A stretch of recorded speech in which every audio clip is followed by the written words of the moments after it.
Your assessment day. So what is an assessment day? Basically, an assessment day is the second part of your recruitment with an international airline. I've done my research, I've been reading in the internet, and I noticed that the process for the assessment day for most airlines is like in the Middle East is basically the same. So you can refer to this video as well if you're trying out for other airlines aside from Qatar Airways. During your assessment day, you're gonna get more chance to show your personality, your soft skills. You get to showcase who you really are in front of the recruitment officers. Unlike in the open day where you were just given a chance to speak for a very short time, an assessment day is more in-depth. So we will be discussing what really happens in the whole day of an assessment day. So, when you went for the open day, you found out that you passed because you were handed over a piece of paper. That piece of paper served as your invitation to the assessment day. In this piece of paper, instructions are written about the venue and the time of your assessment day. So basically, whatever is written there, just follow that. And they might even give you extra instructions of what to bring when you go for your assessment day. So just follow all the instructions that will be given to you by the representative of the airline, by the agency, or by the recruitment officers themselves. So usually the assessment day happens after the open day. It can be just 1 day or 2 days depending on how many applicants pass the open. So what to wear for your assessment day? It's basically the same thing that you wore when you went for your open day. It's the business attire, same makeup. You can even wear the same set of clothes that you wore. It's not gonna be an issue. Basically, the important thing is for you to be well groomed when you go for your assessment day, because like what I said, it's gonna be more in-depth and there's gonna be lesser applicants on that day. So the recruitment officers will be looking at you as a whole package, like what you're wearing, your makeup, how you stand, how you talk, how you mingle with the other applicants, etc. Number one rule when you're going for your assessment day is to be early, because unlike the open day, for this one, if they say that it starts at 9 o'clock, you better be there before 9 o'clock because it happens inside a closed venue with limited number of applicants. So it's going to be too obvious if you arrive late because of course you're going to open the door, you're going to walk inside. That is if they're going to allow you to go inside once the assessment starts. Okay, now let's get started. What is the first thing to happen when your assessment day starts? From my experience, what we did first was that the recruiter showed us a presentation about the airline, about the history of the airline, the growth, possible business prospects in the future, what goes on in the country that you're going, like in this instance, Qatar. How is it living in Qatar, and what really are the job expectations once you are hired as a cabin crew? This is the time that the recruiters might welcome questions from you, and of course they might throw questions at you as well just to check if you've done your research. So it's better to come prepared where you have already read about Qatar Airways or whatever airline you're applying for. So that's always best. What I noticed from my assessment day is that there were 2 recruiters. While the other one is speaking in front of the whole group, another one will be walking around, carrying a clipboard, taking down notes. I don't really know what they're writing, but this person will be observing everything that you'll be doing during the assessment day. So one person in front and one person going around. So you have to be poised at all times. You have to think that I am being observed. So you have to watch out for your unwanted body language, avoid slouching because the presentation can get long and you might get bored. So you might, you might do this, or you might roll your eyes, you might yawn, or you might slouch or whatever. Try to avoid these things. Presentation, it could either be the English comprehension exam or another reach test, or it can happen at the same time, meaning while you are doing your English comprehension exam, they will be pulling out applicants and bring you to the back of the room and do another reach test. Let's talk about the English comprehension exam first. Don't worry, the questions are not going to be like what is verb, what is adverb, adjectives, preposition, or whatever.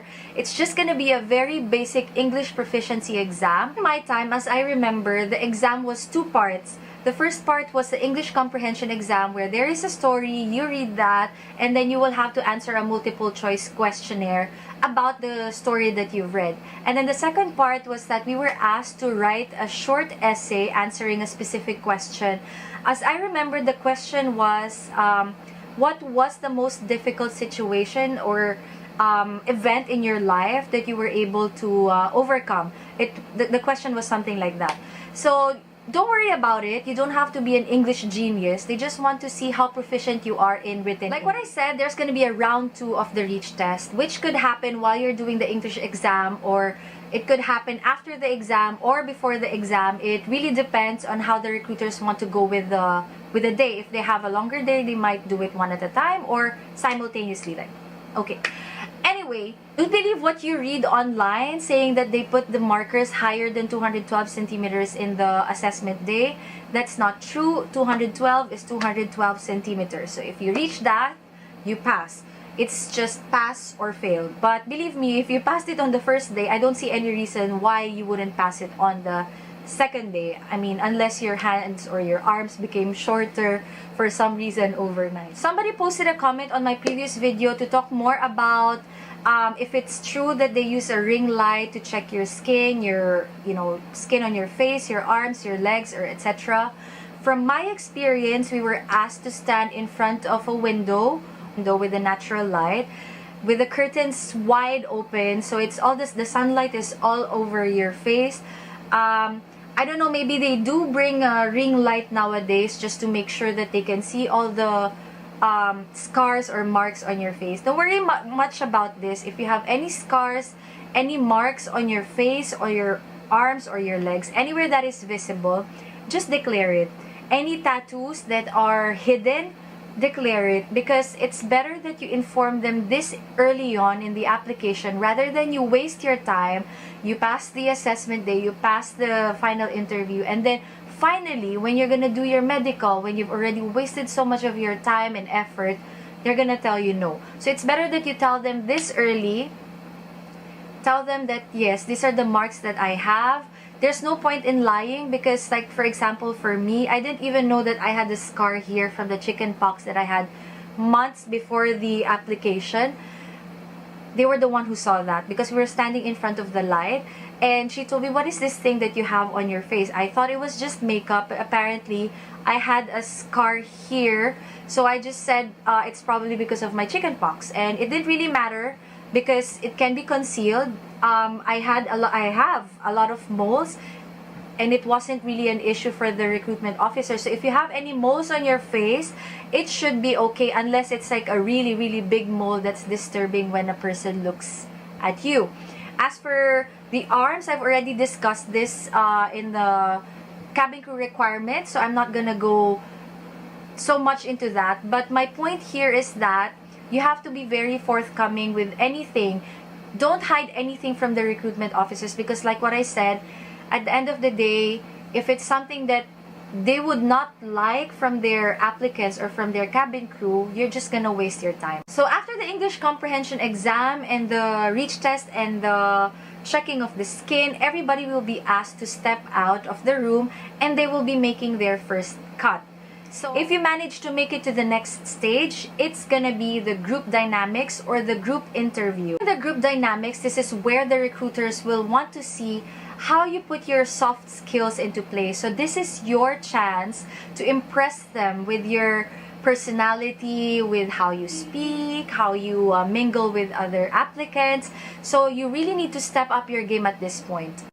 During my time, we had 2 group activities. The first one was sort of an introduction activity. In the introduction activity, we were seated in a circle, and then we were asked to be paired with the person next to us. So the activity was, you speak to the person next to you for like 5 minutes and try to find out things that are common between the two of you.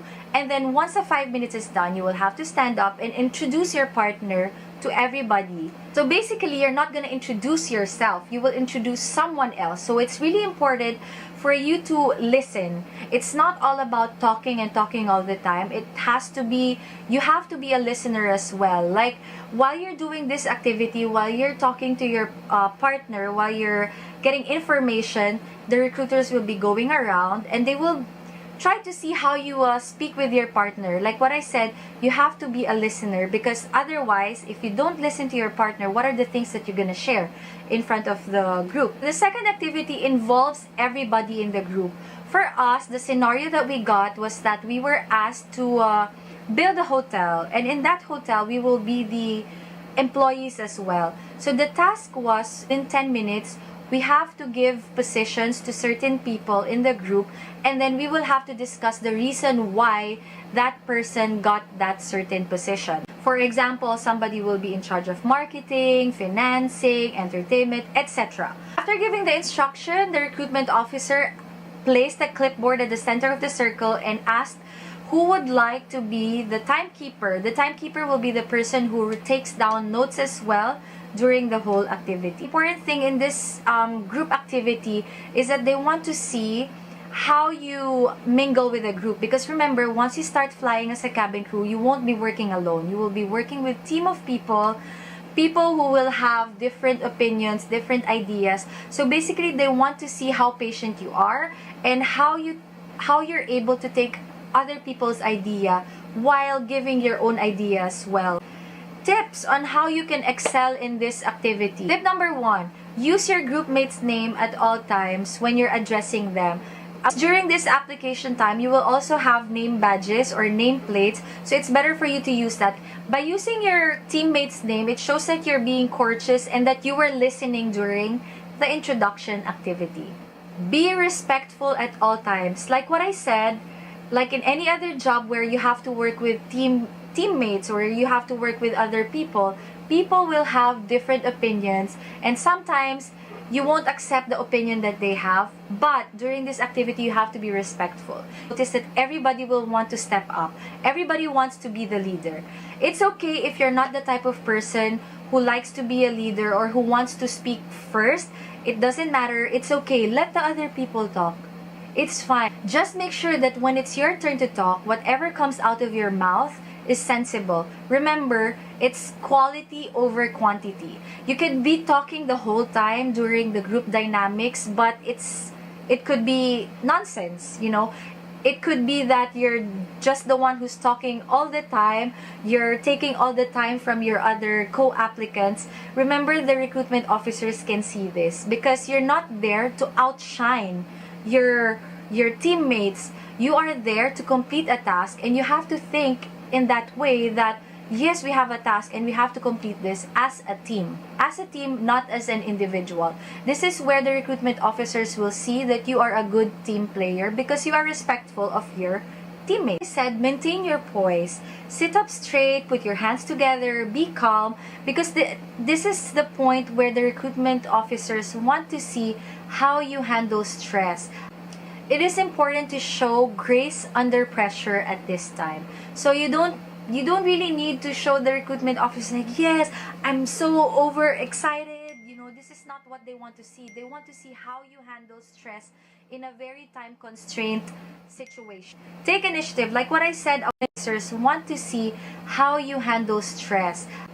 It is important to show grace under pressure at this time. So you don't really need to show the recruitment officer like, yes, I'm so overexcited. You know, this is not what they want to see. They want to see how you handle stress in a very time-constrained situation. Take initiative. Like what I said a while ago, the recruiter asked us who would want to be the timekeeper or the person who takes notes during the whole activity and place the clipboard at the center of the group. Nobody picked it up. So I raised my hand and I said, okay, I'll do it. I'll be the timekeeper.